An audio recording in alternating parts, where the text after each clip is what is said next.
Muchas felicidades a los lugares en donde en estos días ofrecen regalos, manifestando los dones que los magos ofrecieron al niño Jesús. Cuidemos a nuestros niños, que el mejor regalo sea tu presencia, el tiempo que les ofreces, la palabra amable, la cercanía, el abrazo cálido. Continuamos.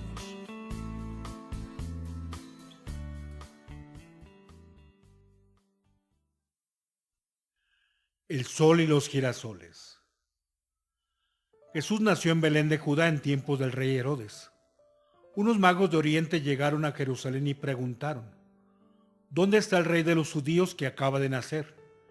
Porque vimos surgir su estrella y hemos venido a adorarlo. No pocos han confundido el término magos con la superchería de hoy en día, y nada hay más alejado de ello. En la antigüedad un mago era un científico de nuestros días, y la verdad es que estos hombres que dominaban la astronomía, que no la astrología, nos dan ejemplo de cómo la razón no está en conflicto con la fe auténtica. ¿Cómo está hoy en día la relación entre ciencia y religión? Sabes, hace algunos años escuchaba una anécdota que me fue muy aleccionadora. Esa anécdota, por lo tanto, es una narración ficticia de la mente, no corroborable en la historia, pero no por ello no comprensible en nuestra razón.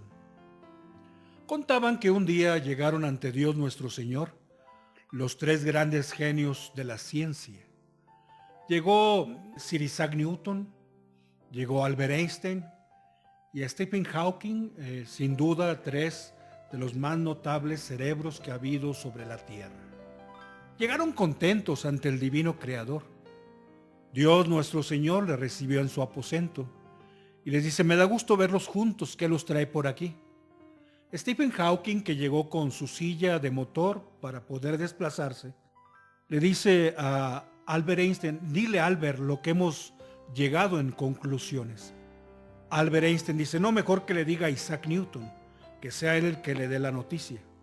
Y así entre Stephen Hawking y Albert Einstein pudieron convencer a Isaac Newton que hablara de lo que habían llegado a dominar a partir del conocimiento humano.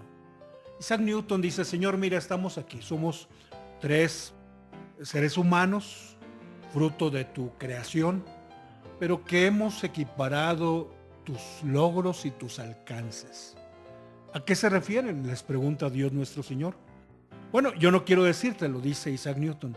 A ver, Albert, platícale a Dios lo que hemos llegado a descubrir. No, que le diga mejor a Stephen Hawking, que es el más atrevido de los tres. Stephen Hawking, con su poca posibilidad de movimiento, pero con la capacidad de hablar, y sobre todo Dios, que conoce el corazón, le expresó a Dios nuestro Señor: Señor, hemos desentrañado los misterios de la vida que tú, según dicen los libros, un día creaste. Y la verdad es que hemos llegado a lo más profundo que se pudo haber llegado. ¿A qué se refieren?, les pregunta Dios nuestro Señor. Stephen Hawking, un poco con su actitud a veces soberbia, le dice: mira, Señor, los tres que estamos aquí podemos hacer lo que tú haces. ¿Y qué pueden hacer?, les pregunta Dios nuestro Señor. Lo mismo que tú. ¿Te acuerdas? El sexto día. Claro que me acuerdo, el sexto día. Bueno, nosotros podemos crear vida humana. Albert Einstein e Isaac Newton asintieron con su cabeza en señal de afirmación. Y Stephen Hawking dice: sí, Señor, y podemos crear la vida humana exactamente igual que tú la creaste, del lodo. Los tres podemos sacar de tierra y agua, del lodo, podemos sacar vida humana. Es más, vamos a hacerte una demostración. Dios sonreía con una mirada amorosa. ¿Pueden hacerme una demostración? Sí, los tres que estamos aquí podemos hacer lo que tú hiciste. Podemos sacar vida humana del lodo. Albert, trae un poco de lodo. Y Dios dice entonces: a ver, espérenme tantito. Hagan ustedes su lodo, yo hice el mío. ¿Cómo está hoy en día la relación entre ciencia y religión? El informe Auger dice que el 90% de los hombres de ciencia e investigadores que han existido desde el principio de la historia viven en la actualidad. Los descubrimientos científicos han sido enormemente beneficiosos para la humanidad: lucha contra enfermedades, epidemias, descubrimiento de recursos alimentarios, intensificación e implementación de recursos en comunicaciones, prevención, defensa contra catástrofes naturales. Sin embargo, los peligros no pueden ser ignorados. Hiroshima y Nagasaki le han dado la pauta al mismo Herbert Marcuse para expresar: ninguna compañía de seguros se atrevería a garantizar los riesgos de la historia. La ciencia, al igual que Jano, aquel rey legendario de Lacio, tiene dos caras. En una de sus caras, la ciencia ha cambiado las condiciones de vida a favor, ha aportado una mentalidad científico-técnica que se ha convertido en patrimonio del mundo. En la antigüedad, la ciencia se diferenciaba de la técnica, mientras que la ciencia era una actividad de la inteligencia motivada solamente por el deseo de conocer. La técnica, al ser eminentemente práctica, buscaba la transformación de este mundo. Hoy la distinción entre ciencia y técnica parece haberse extinguido. Los científicos actuales, si quieren saber más, es para hacer más cosas. Y de hecho los científicos difícilmente conseguirán financiamiento para sus investigaciones si éstas no son susceptibles de aplicaciones técnicas.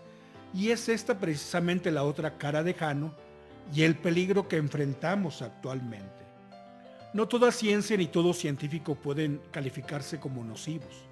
Sin embargo, una ciencia que se ha vuelto utilitarista y asalariada nos ha conducido a la mutilación de los espíritus y a la manipulación de las personas. Algunos intelectuales se han convertido en nuevos bárbaros que llegan a negar las realidades más sagradas. Y no me refiero solamente a lo religioso por el solo hecho de no ser susceptibles de la verificación empírica. Ya don José Ortega y Gasset acusaba el terrorismo de los laboratorios. El científico cree en lo que puede ver y tocar, pero se ha olvidado de la contemplación y esto resulta grave para todos. Resulta lamentable el que no nos demos cuenta, como lo señalaba Gilbert K. Chesterton, de que todos navegamos en el mismo barco en medio de un mar tormentoso y que nos debemos mutuamente una enorme lealtad.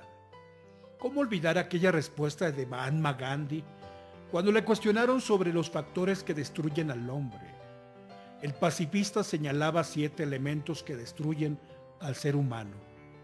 Política sin principios. Segundo, placer sin compromisos. Tercero, riqueza sin trabajo. Cuarto, sabiduría sin carácter. Quinto, negocios sin moral.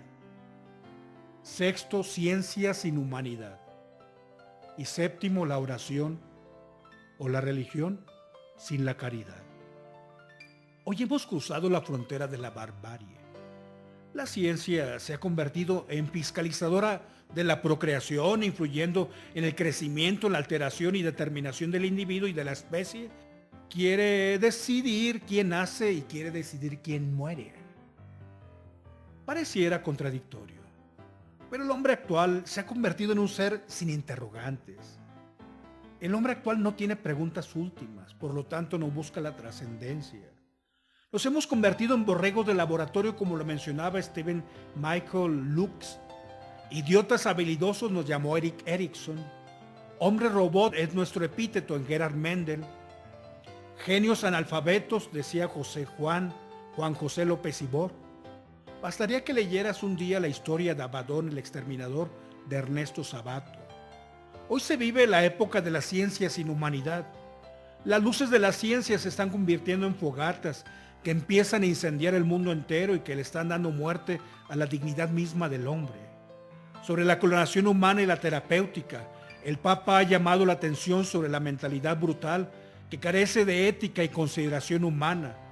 Rechaza cualquier experimento científico que amenace la dignidad de la vida humana desde su concepción y hasta su fin natural. Nuestro arzobispo ha manifestado su rechazo ante la posibilidad de la clonación, puesto que atenta contra la individualidad que Dios le ha dado al ser humano. La Iglesia tiene el deber de recordarle a la ciencia irracional que un hombre existe en donde antes existió un niño. Un niño existe en donde antes existió un bebé. Un bebé existe en donde antes existió un ser en gestación. Si aplastamos los brotes jamás existirán los árboles. Y si cortamos las flores jamás existirán los frutos. Resulta extraña la actitud del hombre. Se ha reaccionado legalmente contra el transgenismo en los alimentos y se ha creado una neocultura del orgánico. Pero tal pareciera que el transgenismo en la vida humana no mereciera un poco de atención. Cada nuevo ser que es concebido es portador de un destino único e irrepetible. Es una realidad sagrada que no puede profanarse. Es un misterio que debe ser acogido y respetado. Propugnamos un control sobre la ciencia y la técnica. La ciencia es un medio, no es un fin. Y como medio que es susceptible de ser puesto al servicio de fines muy diversos, de fines buenos y de fines malos. La maldad en la ciencia no radica en la ciencia, sino en la insuficiente educación para el uso racional de la ciencia, para el uso controlado de la ciencia. Los hombres antiguos tenían fines, pero no tenían medios. Hoy el hombre tiene medios, pero no tiene fines. Más aún ha convertido a la ciencia como un fin. Todo justifica el saber más, hasta destruir a las personas humanas. La apuesta del cristianismo es por la humanización de la técnica. El cristiano apuesta por la humanización de la ciencia, haciendo de la ciencia un vehículo de la bondad de Dios a favor de todo hombre. Hoy es la fiesta de la Epifanía y nos presenta a aquellos hombres de ciencia de la antigüedad, escrutadores de los astros que le ofrecen sus dones al Dios del cielo, que nos muestra la grandeza del ser humano saliendo de sus observatorios y dejando a un lado su toga. Los girasoles se inclinan ante la presencia del sol, aunque parece ser que hoy en día el sol es el que tiene que inclinarse ante los girasoles. Pues bien amigos, el tiempo de esta emisión se ha agotado. Nos escucharemos en la próxima ocasión. Gracias por sintonizarnos. Nos escuchamos si Dios es servido.